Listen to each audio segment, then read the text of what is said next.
Olá, boa noite. TN2 no ar com imagens do momento em que um homem é baleado na serra. A vítima é surpreendida pelos disparos quando caminhava com um amigo. Moradores ficaram em pânico com os tiros. Já já você confere o que aconteceu com o homem que foi atingido pelos disparos. Agora a gente fala de uma operação da Polícia Federal em endereços ligados ao senador capixaba Marcos Duval do Podemos. Os mandados de busca e apreensão foram autorizados pelo ministro Alexandre de Moraes do Supremo Tribunal Federal. Vou chamar a repórter Manuela Machado, que acompanhou essa operação hoje, tem detalhes ao vivo. Boa noite, Manuela. Quais foram esses endereços que a polícia esteve hoje? Boa noite, Isabela. Boa noite a todos. Foram 3 mandados de busca e apreensão pela Polícia Federal em Brasília, no gabinete do senador Marcos Duval, e também aqui no Espírito Santo, em Vitória, na capital, que foi na casa dele, no prédio onde ele mora, na Mata da Praia, e também no escritório, na Praia do Canto.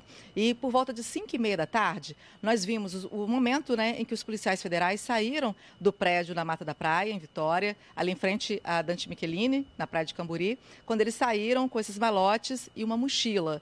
Saíram, o porteiro não confirmou se o senador estava em casa nesse momento, mas uma vizinha disse que sim, que ele estaria. Inclusive, o senador Marcos Duval está fazendo aniversário hoje, completa 52 anos.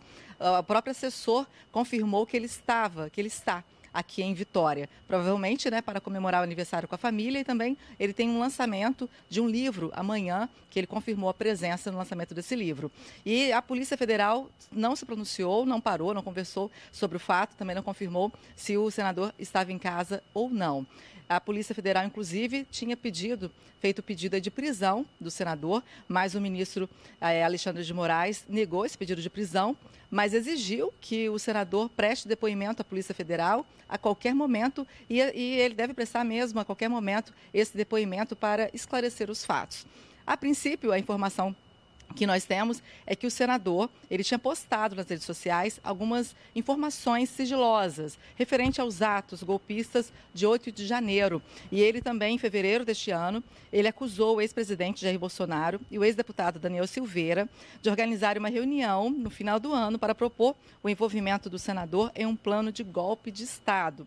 O próprio Twitter também do senador aparece aí o recado de que a conta foi retirada por decisão judicial, por causa dessas mensagens que ele teria colocado. Então, o assessor também disse que, por enquanto, o senador Marcos Duval não vai se pronunciar sobre o fato, e vamos aguardar se ele vai prestar depoimento ainda hoje ou se ele presta depoimento na sede da Polícia Federal amanhã. Isabela. Perfeito, Manuela. Então, Manuela acompanhou durante a tarde essa operação, A Polícia Federal disse que não vai se pronunciar por enquanto. São informações que a gente vai colhendo, ao longo do dia, com esse trabalho da equipe de reportagem também e através de fontes. Aí a gente vê imagens colhidas pela nossa equipe de reportagem no prédio onde o senador mora, na orla de Camburi. E é isso, são informações que estão sendo investigadas pela polícia. Ainda está sendo analisada toda a situação, por isso que o celular dele foi apreendido, computador, pendrive. Então, todas essas análises serão feitas e em breve a gente divulga mais informações. Muito obrigada, viu, Manuela, pelas suas informações também. Gente, a polícia descobriu um esquema de venda de fios de cobre que envolve bares, restaurantes e até siderúrgica. O dono de um ferro velho, que já tem 20 passagens pela polícia, foi preso novamente. E mesmo com tornozeleira eletrônica, ele mantinha um esquema fraudulento. O Mas, de 62 anos, possui mais de 20 passagens pela polícia nos últimos 13 anos. Ele usava tornozeleira eletrônica quando foi preso mais uma vez pela polícia. Ele é o dono do ferro velho clandestino, que funcionava desde 2010. Um homem se aproxima do ferro velho, ele chama no portão e negocia com o funcionário. Tudo com o portão fechado. Momentos depois, o atendente do ferro velho retorna com R$30, que é o pagamento pela tela furtada. Assim funcionava o ferro velho clandestino, durante a noite e com o portão fechado. A polícia encontrou uma vasta quantidade de material telefônico de comercialização proibida. 2 funcionários do estabelecimento trabalhavam em situação análoga à escravidão. Nós identificamos o local totalmente insalubre, fétido, com pessoas em situação assim indigna, e foram identificados vários produtos, no caso fiações, cabos que são de telefonia.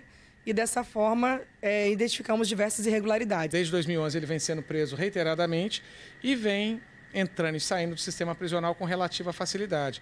Agora, ele já estava submetido a medidas cautelares e utilizando tornozeleira eletrônica, que não foi capaz de impedir que ele continuasse reincidindo nessa prática criminosa. A operação de combate ao furto e à receptação de fios de cobre ocorreu aqui no município de Vila Velha e expôs um verdadeiro esquema criminoso que contava com a participação de diversos integrantes. Além de grandes siderúrgicas, que seriam os consumidores finais desse produto, também há indícios da participação de estabelecimentos comerciais que durante a noite funcionavam como ponto de coleta, como por exemplo bares e distribuidoras de bebidas. O ciclo inicia-se com a pessoa que vai praticar o furto, seja a residência, seja empresa, é aquele que faz a receptação daquele produto ilícito, posteriormente a alteração daquele produto, seja a transformação dele no estado sólido ou líquido e enfim, uma cadeia encerrada em alguns estabelecimentos que permanecem abertos, tais como bares, distribuidores de bebida, funcionam também com a receptação desse tipo de material. O produto de origem criminosa muitas vezes se misturava a lixo e até fezes humanas. Foram necessários 6 caminhões para conseguir recolher tudo. Além do proprietário do ferro velho, os 2 funcionários do estabelecimento também foram presos. Eles vão responder por maus tratos de animais, desobediência e receptação qualificada de patrimônio público. Agora devem parar com isso, né? Vamos falar de outro assunto muito grave: cárcere privado, tortura e ameaças de morte. Foi o que viveu uma dona de casa em Cariacica.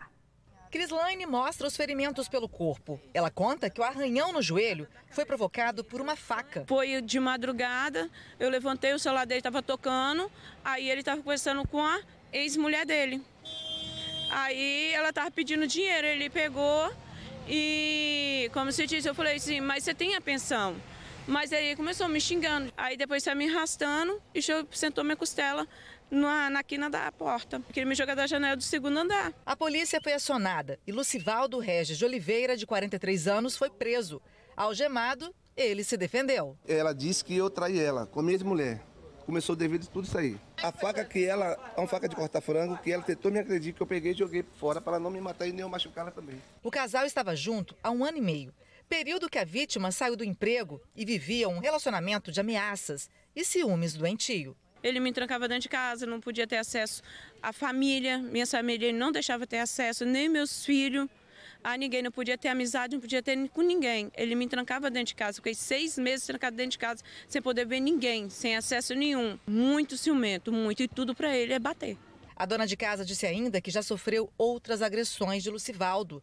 Uma vez, teve até traumatismo craniano e ficou 15 dias internada. Eu não perdoei, só tirei a medida protetiva, tirei as coisas que ele estava me ameaçando. Casos como o da Crislaine, infelizmente, se repetem aqui na Delegacia Especializada da Mulher. A última denúncia? Uma mulher que mora na Serra, casada há 16 anos, contou que não aguenta mais sofrer agressões do marido.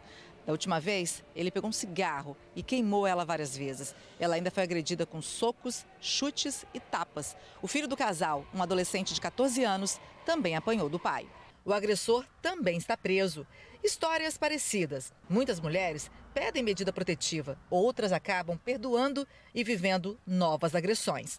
Mas para Crislaine, essa foi a última vez. E agora não tem mais perdão. Ele falou, quando sair da cadeia, ele vai me matar. Não quero nunca mais na minha vida. Nunca mais, se ele puder ir embora, melhor ainda. Tem que ser firme. O Lucivaldo Regis de Oliveira passou por audiência de custódia e ele vai continuar preso. A seguir, homem é baleado pelo amigo na Serra. A gente volta já já. Um motorista de aplicativo foi amarrado e preso no porta-malas do carro em Cariacica. É o segundo caso parecido em menos de 24 horas. O corte na mão é o resultado das punhaladas que o motorista de aplicativo de 25 anos levou enquanto estava preso no porta-malas do próprio carro. Ele foi trancado no local durante um assalto. O motorista atendia uma corrida de Cariacica sede à Vila Prudêncio. No aplicativo pensava que era uma mulher. Chegou lá na hora, eram 4 meliantes, 4 indivíduos, aparentemente novos, de menores. E eu fiz a corrida, a gente foi conversando normal, tudo muito bem. Até que na hora que fomos finalizar a corrida, eles anunciaram o assalto. Eles vieram botar a faca no meu pescoço, o facão na minha costela. ameaçaram com arma e amarraram meus braços. Desesperado, o motorista conseguiu se soltar e passou a tentar sair do bagageiro, mas os suspeitos perceberam. No porta-mala eu consegui desamarrar o fio, puxando com a boca, e com isso eles perceberam que eu estava solto. Aí nisso eles começaram a dar estocada com um facão para tentar me furar. E eu estava tentando abrir o porta-mala pela parte de dentro, quebrando a pecinha. E quando eles perceberam isso, aí eles pararam o carro. Depois de tanta tortura, os criminosos resolveram liberar o motorista. Foi nessa rua, no bairro Vila Prudêncio, em Cariacica. Foi o amigo do motorista por aplicativo que avisou a polícia. A polícia militar então iniciou buscas na região. O carro roubado com os 4 suspeitos acabou sendo localizado em Flechal 2. A polícia fez ali um acompanhamento, uma pequena perseguição. Só que o carro foi parado e acabou aí 3 dos suspeitos fugindo. Eles conseguiram se esconder em uma área de mata, lá mesmo em Flechal. Já o 4º assaltante foi capturado. Com ele, a polícia encontrou o facão, que foi usado para torturar o motorista por aplicativo. O suspeito tem apenas 15 anos. A vítima conta que, apesar do susto, não pretende parar de trabalhar. Penso sim, continuo. Isso aí não me abala em nada, não. Olha, o adolescente de 15 anos foi autuado em flagrante por roubo qualificado e encaminhado ao sistema socioeducativo. Voltamos a falar sobre o caso do homem que foi baleado por um amigo na Serra. A vítima foi atingida por 9 tiros. Os detalhes desse crime agora na reportagem de Suzy Faria. Acompanhe nas imagens que a vítima, o homem da esquerda, segue tranquila ao lado do assassino. Ele não imagina que esses seriam seus últimos passos. Repare que ao descer a rua, que fica em Novo Horizonte, na Serra, o assassino atrasa o passo, ficando a vítima um pouco mais à frente. Assim que chegam num trecho mais iluminado da rua, o assassino atira, surpreendendo a vítima que corre para um único local aberto ali. Lá, ele tenta se esconder, mas é perseguido.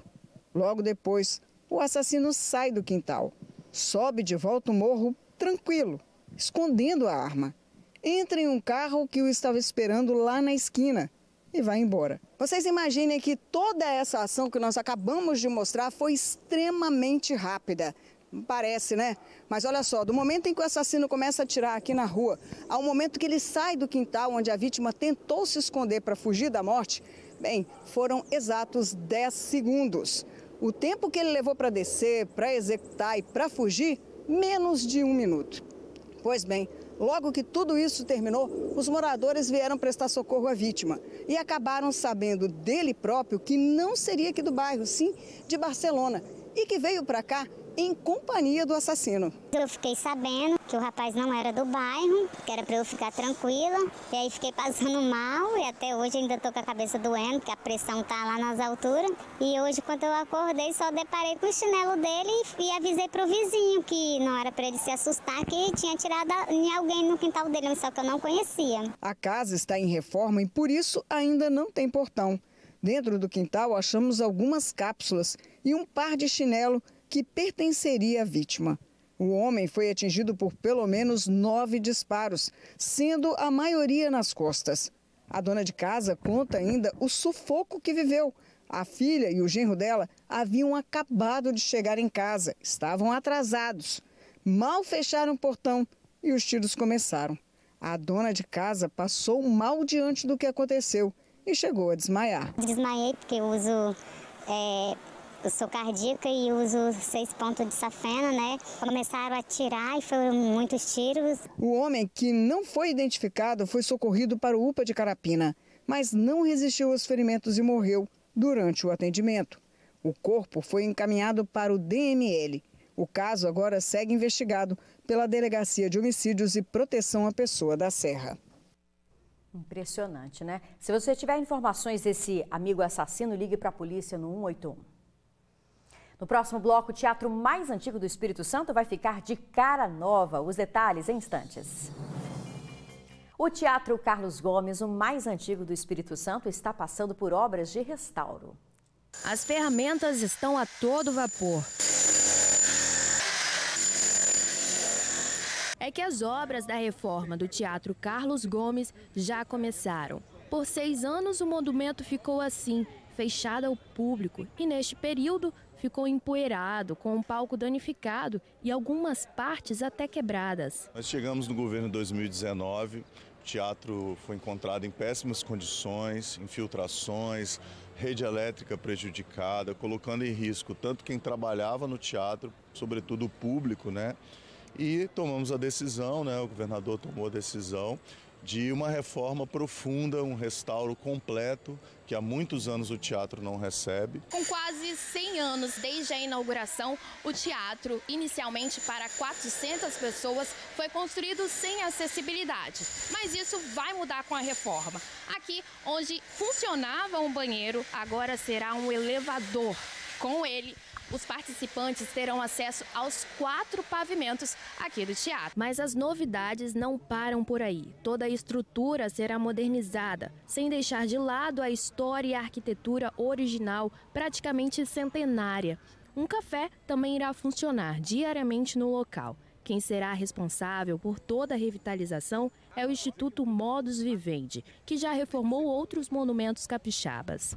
Hoje, nesse projeto, a gente está restaurando tudo que é anterior, antigo, e readequando ele para a realidade de uso. Toda a parte elétrica, SPDA, combate a incêndio, essa parte é a pior hoje, que eu acho que é a mais problemática, né? Que a gente coloca em condições de segurança o monumento e o uso dele. Ao todo, o investimento será de 20 milhões, sendo 10 milhões fornecidos pelo BNDES e outros 10 pela EDP. Apresentámos este projeto, obviamente com o grande apoio do Governo do Estado do Espírito Santo, e o projeto foi aprovado porque as pessoas entenderam a importância de dar uma nova vida, quer a este teatro, que tem quase 100 anos, quer a esta região da cidade, a região central, que precisa de vida. A ideia do Resgatando é exatamente trazer a iniciativa privada para construir com o setor público possibilidade de restauração do patrimônio cultural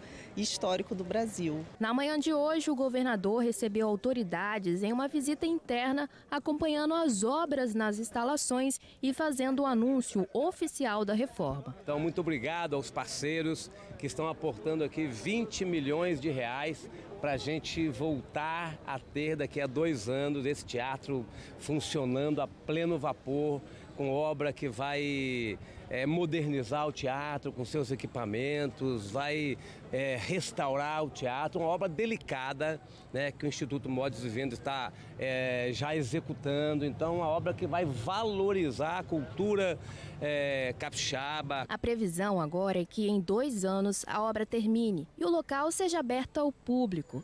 Em breve, o som das máquinas será substituído pela música e o palco voltará a receber artistas.